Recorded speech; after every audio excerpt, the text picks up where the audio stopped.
Hadirin mukminin sekalian, ini yang saya sebut tentang bomoh. Balik kepada mimpi. Mimpi ada yang hakikat tadi dan ada yang khayal. Yang hakikat, Ibn Sirin penafsir mimpi. Kata Ibn Sirin, annahu su'ila Anas bin Malik, ditanya Anas bin Malik, aqanata Nabi sallallahu alaihi wasallam fi subh, adakah Nabi kunut pada waktu subuh? Qala na'am. Faqila aw qanata qabla ar-ruku' aw ba'da ar-ruku', adakah Nabi kunut sebelum rukuk atau selepas rukuk? Qala ba'da ruku' yasiran, selepas daripada rukuk sikit, lepas dah rukuk terus kunut subuh. Hadis ni telah menyebabkan sebahagian orang sangka inilah hadis yang menjadi teras menunjukkan Nabi kunut masa subuh. Pasal ditanya Anas, adakah Nabi kunut masa subuh? Dia kata ya. Sebelum rokok atau selepas rokok? Dia kata selepas daripada rokok. Sebenarnya jika kita tengok hadis ni,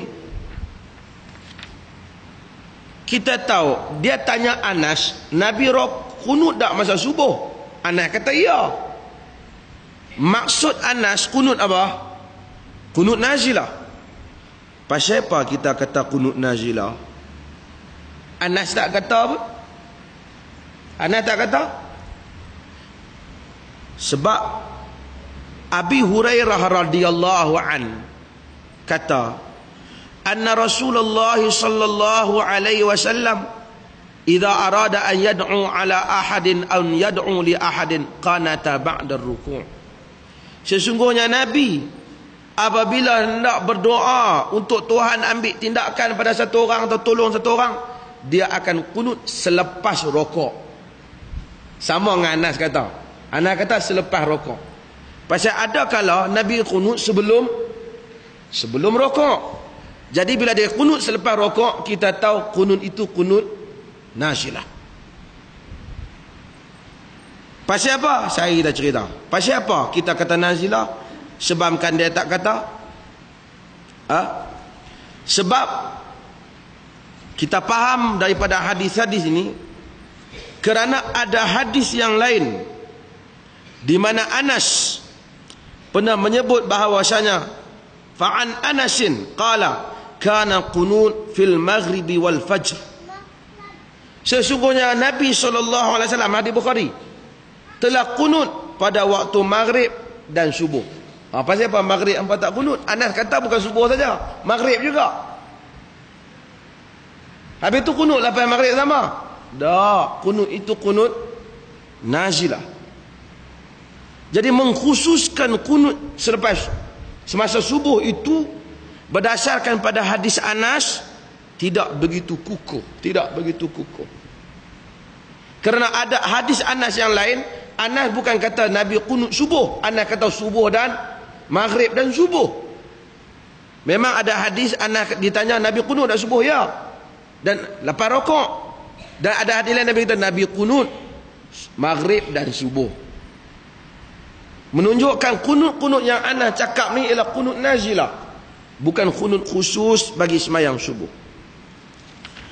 Ada riwayat yang menyebut mazala Rasulullah yaqnutu fil fajri hatta faraqal dunya. Rasulullah itu terus menerus kunut pada waktu fajar sehinggalah baginda meninggal dunia. Hadis ini pada rawinya ada orang yang bernama Abu Ja'far Ar-Razi, ismuda Isa bin Mahan. Dia adalah orang yang dianggap mungkar dalam hadis, yakni dia selalu menyanggahi rawi yang lebih rawi yang sahih, sedangkan dia dhaif, dan dia mutakallam fihi, orang yang dipertikaikan di dalam rawi hadis, tak layak untuk dia meriwayatkan bab ni. Imam Ahmad dan An-Nasai kata laisa bil qawi, tak kuat dia adalah sebagai perawi. Abu Zur'ah kata yahimu kathiran, keliru banyak Abu Ja'far Ar-Razi ni. Jadi maka dia tidak kukuh untuk dijadikan sebagai bukti dalam hal ini. Saya sebut sikit tuan-tuan apa yang disebut oleh Al-Imam Ibn Qayyim Al-Jauziyah. Kata Al-Imam Ibn Qayyim bahwasanya wa minal muhal anna Rasulullah sallallahu alaihi wasallam kana fi kulli ghadat ba'da i'tidalihi min ar-ruku'i yaqulu Allahumma hdini fi man hadait wa tawallani fi man tawallait ila akhir wa yarfa' bidzalika sawtahu wa yu'minu alaihi ashabuhu da'iman ila an faraqa ad-dunya thumma la yakunu dhalika ma'luman 'inda al-ummah bal yudayyi'uhu aktharu ummatihi wa jumhuru ashabihi bal kulluhum hatta yaqulu man yaqulu minhum innahu muhdath. Terjemahan dia maksud dia ni Ibn Qayyim sebut dalam kitab dia Zadul Ma'ad. Apa kata Ibn Qayyim? Adalah sesuatu yang mustahil bahawa Rasulullah bagi setiap pagi itu selepas daripada i'tidal sembahyang subuh, selepas daripada i'tidal daripada rukuk menyebut Allah mahdini fi man hadait wa afini fi man afait, angkat suara dia tinggi, sahabat yang di belakang dia pun aminkan dia sehingga baginda meninggal dunia. Kemudian benda tu orang lain semua tak tahu. Abu Bakar pun tak tahu, Umar pun tak tahu, Osman pun tak tahu, Ali pun tak tahu. Takkan kalau baginda betul, kalau kata betul lah benda ni seperti yang disebut oleh Abu Ja'far Ar-Razi tadi, kalaulah kita anggap betul, takkan tiba-tiba seperti mana yang disebut oleh Abdullah bin Abi Aufa, dia semayang di belakang mereka ni semua tak tahu benda ni, tak tahu kata ada khas semayang subuh ni ada kunut khas, mereka tak tahu. Kata dia benda ni pelik lah.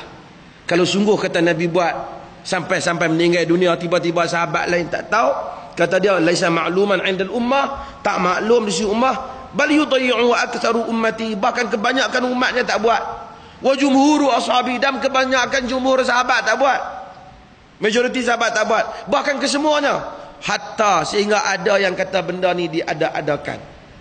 Jadi pelik sangatlah kalau benak-benak Abu Ja'far Razi kata Nabi sebulan sehingga meninggal dunia tak pagi buat, tiba-tiba siapa pun tak tahu.